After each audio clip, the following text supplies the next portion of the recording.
नमस्कार दोस्तों, आप सभी का स्वागत आपके यूट्यूब चैनल टीआर रोशन चौधरी पर। देखिए दोस्तों, कोशिका का पहले भी एक वीडियो बना चुके हैं। सारे कोशिका से जितने भी महत्वपूर्ण प्रश्न उस वीडियो के अंदर आपको मिल जाएंगे। यदि आपने पहले वाला वीडियो नहीं देखा है तो आई बटन में डिस्क्रिप्शन में आपको उस वीडियो का लिंक मिल जाएगा। दोस्तों, पहले इस वीडियो को देखने से पहले आप उस वीडियो को जरूर देख लीजिए। देखिए, मैं वापिस समझा रहा हूँ कोशिका की क्या बेसिक चीज है। कोशिका को इंग्लिश के अंदर कहते हैं सेल। ठीक है दोस्तों, कोशिका को इंग्लिश में क्या कहते हैं? सेल। और मनुष्य की सबसे बड़ी कोशिका होती है नर्व सेल। कौन सी होती है? नर्व सेल या तंत्रिका कोशिका भी उसको कह सकते हैं, लेकिन आपको ये नाम भी थोड़ा बहुत जानकारी के लिए जरूरी है। क्या कहते हैं? Nerve cell. देखिए दोस्तों, कोशिका की सबसे पहले खोज किसने की थी? 1665 में कोशिका की खोज की थी रॉबर्ट हुक ने। ये आपको पहले भी समझा दिया है, ठीक है। उसके बाद में 9 साल बाद किसने की थी दोस्तों? ल्यूवेनहोग ने। ल्यूवेनहोग ने दोस्तों जीवित कोशिका की खोज की थी। जीवित कोशिका की खोज सर्वप्रथम किसने की थी? ल्यूवेनहोग ने।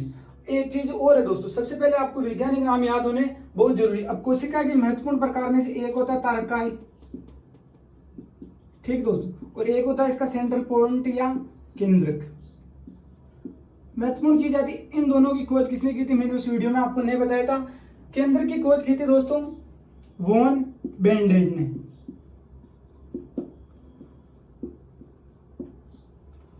केंद्र की खोज किसने की थी दोस्तों? वॉन बेंडेड ने। और तारकाई की खोज किसने की थी दोस्तों? तारकाई की खोज की थी, देखिए पहला ये नाम मिलता है रॉबर्ट हुक कोशिका और रॉबर्ट ब्राउन ने। किसने की थी दोस्तों? रॉबर्ट ब्राउन ने। अब देखिए तारकाई का कार्य क्या होता है। कोशिका के अंदर भी गुणसूत्र पाए जाते हैं। प्रत्येक जीव हो, चाहे पादप कोशिका हो, चाहे जंतु कोशिका हो, चाहे मनुष्य हो, सबके अंदर कोशिकाओं पाई जाती है। ठीक है दोस्तों, सबके अंदर क्या पाई जाती है? कोशिकाएं। अब कोशिका के अंदर भी गुणसूत्र रहते हैं, जैसे अपने अंदर डीएनए और आरएनए गुणसूत्र रहते हैं। ठीक है दोस्तों, डीएनए और आरएनए। उसी प्रकार इनका जो विभाजन होता है, जैसे पूर्व वाली कोशिका का निर्माण नई कोशिका से होता है। ठीक है दोस्तों, जैसे नई कोशिका बननी है, ये मान लो कोई कोशिका है, ये कोई कोशिका, उसके अंदर ये होता है केंद्रक, और कोशिका के अंदर ये एक होता है तारकाई। ठीक है दोस्तों, तो केंद्रक तो जो कोशिका होता है उसको अपनी ओर खींचता है और तारकाई उसको अपनी ओर खींचता है। तो ये क्या होता है? विभाजित होती कोशिका। क्या होती है दोस्तों? विभाजित। तो विभाजित का मेन कार्य कौन करता है? तारकाई करता है। ठीक है दोस्तों, विभाजन का मेन कार्य कौन करता है? तारकाई के द्वारा कोशिका का विभाजन होता है। और नई कोशिका का निर्माण किससे होता है? पुरानी कोशिका से ही नई कोशिका का निर्माण होता है। अब देखिए कोशिका के भाग, क्या देखना दोस्तों? कोशिका के भाग। पहला भाग देखिए,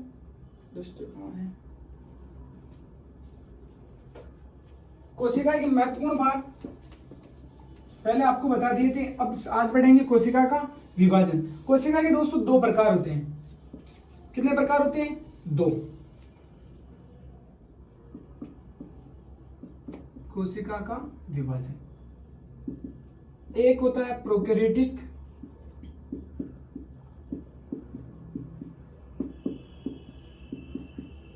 और एक होता है दोस्तों यूकैरियोटिक। दोनों बहुत ही महत्वपूर्ण है दोस्तों। इसके अंदर आपको मेन चीज होती है वो होती है इसके उदाहरण। जब तक आपको इनके उदाहरण याद नहीं होंगे, क्वेश्चन के अंदर डायरेक्ट ऐसे पूछा जाता है कि ये प्रोकैरियोटिक कोशिका है या यूकैरियोटिक कोशिका। पहले इनकी परिभाषा देख लीजिए, पहले इनकी परिभाषा या थ्योरी देख लीजिए। प्रोकैरियोटिक, पी से क्या होता है दोस्तों? प्रेजेंट। पी से प्रेजेंट होता है, लेकिन इसके अंदर क्या होता है? प्रोटीन प्रेजेंट नहीं होता दोस्तों। क्या होता है? प्रोटीन प्रेजेंट नहीं होता, मतलब प्रोटीन उपस्थित नहीं होता है।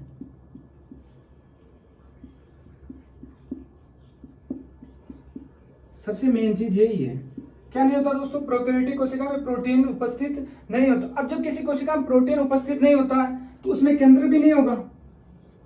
क्या नहीं होगा दोस्तों? केंद्र भी नहीं। अब प्रोटीन का प्रकार कौन सा? हिस्टोन प्रोटीन होता है दोस्तों। कौन सा प्रोटीन होता? हिस्टोन। हिस्टोन प्रोटीन उपस्थित नहीं होता तो उसमें केंद्र की भी उपस्थित नहीं होगा। अब जो केंद्र को उपस्थित नहीं होगा तो उसके ऊपर झिल्ली भी नहीं होगी दोस्तों। केवल एक ही झिल्ली होगी जो केंद्र के ऊपर होती है, वो झिल्ली इसमें नहीं होगी। तो झिल्ली भी कौन सी होगी? एकल झिल्ली होगी दोस्तों, एकल झिल्ली। अब एकल झिल्ली होगी दोस्तों तो इसमें क्रोमेटिन नाम का एक गुणसूत्र होता है, उसका निर्माण इसमें नहीं होता है। क्रोमेटिन नहीं बन पाता। तो क्रोमेटिन नहीं बन पाता तो प्रोकैरियोटिक कोशिका जहां पर तक है उससे ज्यादा वो विकसित कभी भी नहीं हो सकती। जैसे मान लो उसका आकार ये है तो ये रहेगा, क्योंकि इसमें क्रोमेटिन नामक गुणसूत्र नहीं होगा, इसके अंदर केवल डीएनए गुणसूत्र होता है दोस्तों। क्या होता है? डीएनए गुणसूत्र होता है, क्रोमेटिन नामक गुणसूत्र इसमें नहीं हो पाता, इसलिए इसका विकास नहीं हो पाता। ये जहां तक है अविकसित कोशिका आती है इसके अंदर। क्या था दोस्तों? अविकसित कोशिका। अब इसके उदाहरण देखिए, जैसे मान लो जीवाणु, इसके अंदर क्या आएगा दोस्तों? एक तो हो गया जीवाणु, एक होता नील हरित शैवाल,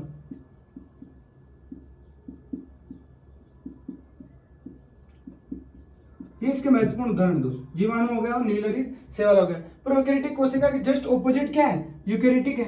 यूकैरियोटिक के अंदर क्या होता है दोस्तों? इसके अंदर हिस्टोन नामक प्रोटीन उपस्थित होता है। हिस्टोन नामक प्रोटीन उपस्थित होता है तो वो केंद्र की क्या करता है? सुरक्षा करता है। केंद्र की सुरक्षा करेगा तो क्रोमेटिन नामक एक और गुणसूत्र बन जाएगा। क्या होगा दोस्तों? क्रोमेटिन नामक एक और गुणसूत्र बन जाएगा। जब एक और गुणसूत्र बन जाएगा तो डीएनए के साथ ये मिलके इसके अंदर एक और झिल्ली बन जाएगी। झिल्ली बन जाएगी तो इसके अंदर क्या होगा दोस्तों? दोहरी झिल्ली होती है। क्या होता है? दोहरी झिल्ली। अब देखिए इसके अंदर क्या क्या अनुपस्थित होता है।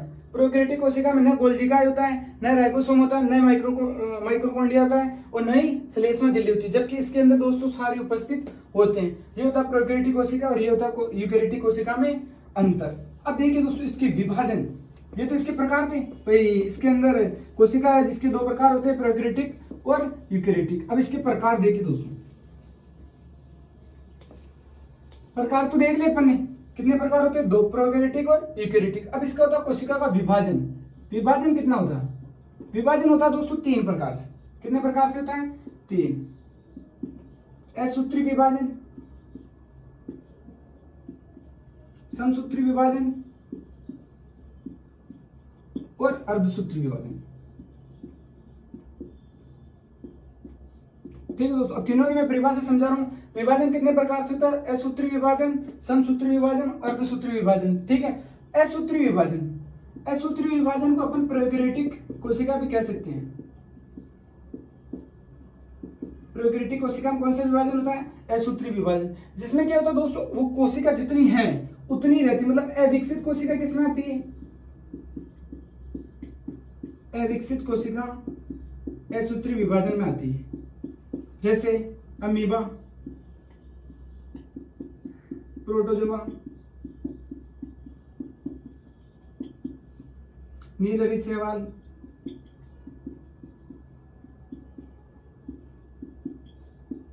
और दोस्तों जीवाणु। ये सब में ये किस में आते हैं? सब असूत्री विभाजन। अब आता है समसूत्री विभाजन। एक ऐसी कोशिका जो 2 समान भागों में विभाजित हो जाए उसको कहते हैं समसूत्री विभाजन। समसूत्री विभाजन की खोज किसने की थी दोस्तों?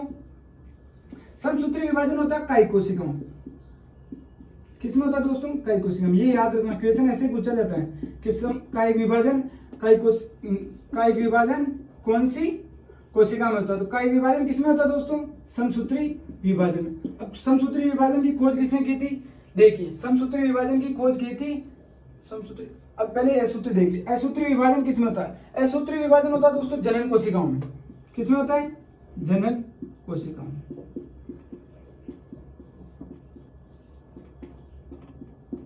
अर्धसूत्री विभाजन हो गया दोस्तों जनन कोशिकाओं में। समसूत्री विभाजन हो गया कायिक कोशिकाओं में। ठीक है, इसकी खोज की थी दोस्तों फ्लेमिंग ने। किसने की थी दोस्तों? फ्लेमिंग ने। समसूत्री विभाजन की खोज किसने की थी? फ्लेमिंग ने। एक फिजिक्स के अंदर भी नियम आता दोस्तों फ्लेमिंग का, वामस का नियम, जो दक्षिण वाली तर्जनी उंगली, ये 3 उंगलियों वाला नियम किसके अंदर आता है? समसूत्री विभाजन की खोज किसने की थी? फ्लेमिंग ने। और अर्धसूत्री विभाजन की खोज किसने की थी? स्ट्रासबर्गर ने। स्ट्रासबर्गर नहीं आएगा, एक सेकंड दोस्तों देखिए।